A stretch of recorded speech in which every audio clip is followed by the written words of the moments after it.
SSC চাকরি বাতিল মামলা এবার নয়া মোড়। সুপ্রিম কোর্টের তরফ থেকে একবারে স্পষ্ট জানিয়ে দেওয়া হয়েছে, যারা র্যাঙ্ক জাম্প করেছেন তারা প্রত্যেকেই অযোগ্য হিসেবে গণ্য হবেন।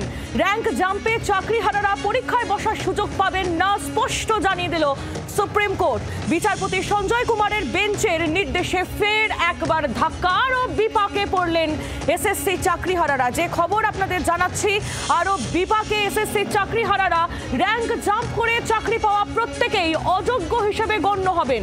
র্যাঙ্ক জাম্পে চাকরিহারারা পরীক্ষায় বসার সুযোগ পাবেন না, স্পষ্ট জানিয়ে দিল সুপ্রিম কোর্ট। সরাসরি এই বিষয়ে আমরা আরো আপডেট নিয়ে রাজীব চক্রবর্তী আমাদের প্রতিনিধি রয়েছেন আমাদের সঙ্গে। রাজীব, সুপ্রিম কোর্টের তরফ থেকে আজ কি বলা হয়েছে এবং এই নতুন নির্দেশের পর চাকরিহারারা তারা কতটা বিপদে পড়লেন বলে মনে করা হচ্ছে?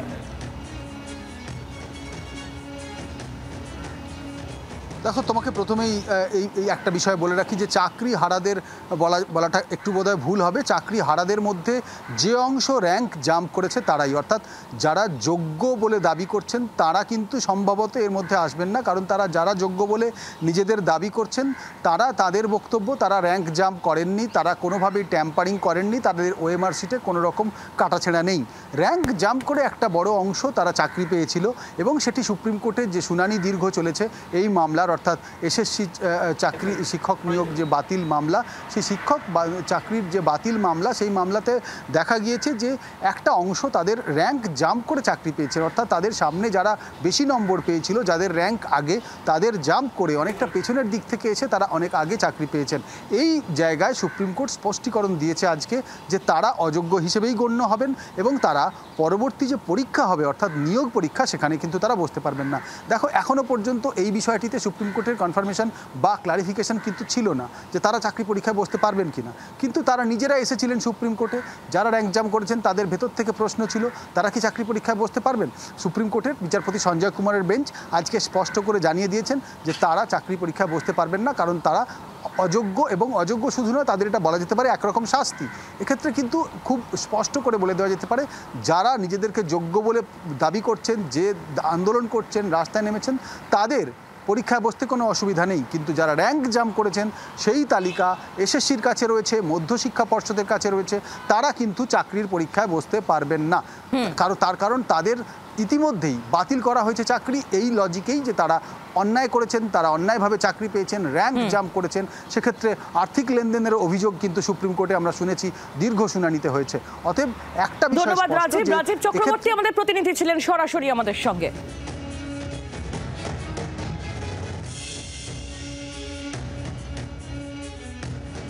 পরের খবরের দিকে নজর রাখবো। চাকরিহারারা তারা এবার রাজ্যের শিক্ষামন্ত্রী ব্রাত্য বসুর সঙ্গে দেখা করতে চান। তার সাক্ষাৎ চেয়ে ইতিমধ্যেই আবেদন করা হয়েছে চাকরিহারাদের তরফ থেকে। আর শুধুমাত্র রাজ্যের শিক্ষামন্ত্রী ব্রাত্য বসুই নন, মুখ্যমন্ত্রী মমতা বন্দ্যোপাধ্যায়ের সঙ্গেও সাক্ষাতের আবেদন করেছেন তারা।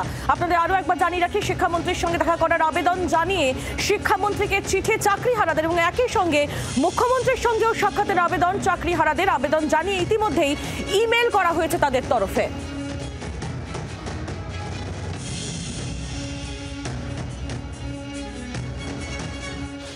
বিকাশ ভবনের সামনে চাকরিহারা যোগ্য শিক্ষকরা তারা আজ পুলিশের কাছে হাজিরা দিতে যাচ্ছেন, এমনটাই খবর। 6 থেকে 7 জন যাদের যাওয়ার কথা আছে তাদের ডকুমেন্ট রেডি করছেন তাদের আইনজীবী, এবং তার সাথে কথা বলেই সময় নির্ধারণ করে তারা সেখানে যাবেন। এবং শুধু তারাই নয়, যারা এখানে বসে আছেন তাদের অনেকেই বেশ মিছিল করে থানায় যাবেন হাজিরা দিতে।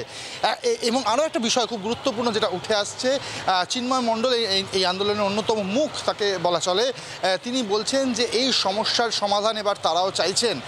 কোথাও গিয়ে কি তারাও বুঝতে পারছেন যে এইভাবে আন্দোলন করে খুব একটা বেশি দূর এগোনো যাবে না, তাই জন্য তারা বলছেন যে সরকারের ওপর আশা রাখছেন। তারা চিঠি দিয়েছেন শিক্ষামন্ত্রী এবং মুখ্যমন্ত্রীকে এবং তার সাথে দেখা করতে চাইছেন এবং আলোচনার মাধ্যমেই এই সমস্যার সমাধান করতে চাইছেন। অর্থাৎ যে ঘটনা গত 15 তারিখ ঘটেছিল সেখান থেকে অনেকটাই সরে এসে আলোচনার টেবিলে বসেই সমস্যার সমাধান করতে চাইছেন এবং সরকারের ওপর আস্থা রেখেই কাজ করতে চাইছেন। ক্যামেরায় দীপের সাথে অর্কদীপ্ত, জি 24 ঘন্টা, কলকাতা। বাংলার আওয়াজ, বাঙালির আবেগ, জি 24 ঘন্টা।